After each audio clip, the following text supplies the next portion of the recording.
Hey everybody, welcome to Make Today Great. Today we're looking at Colossians chapter 4, verse 6.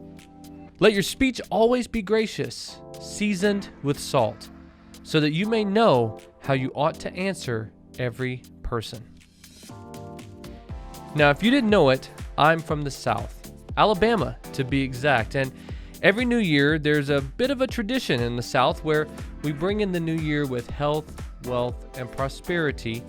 And you guessed it, this is through something that we eat. You're supposed to eat black-eyed peas, turnip greens, and hog jaw. Usually this is accompanied by some sort of sweet cornbread as well. I've had this dish so many times that I know exactly how it's supposed to taste. My mom, my grandma, my aunts, everyone's made it.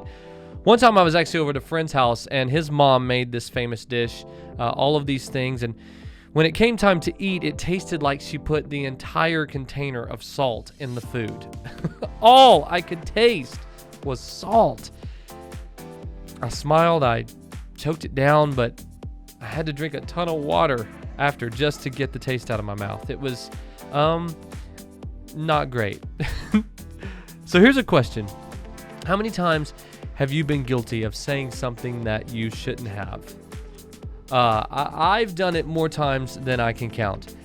In today's verse, Paul was writing to the church to say that we should be careful what we say to make sure our conversation is always seasoned with salt, which means for us to not say too much. Don't let everything be about what you have to say, or even too little. It's possible to not say enough, but just enough.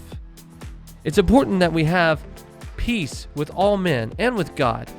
This is the way that this happens.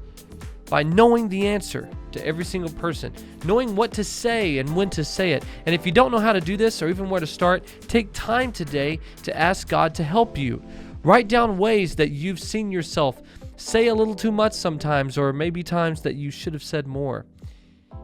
You can even think of times probably where people have done this to you or around you and said too much to you or something, and it was just kind of like the food that my friend's mom made, hard to swallow.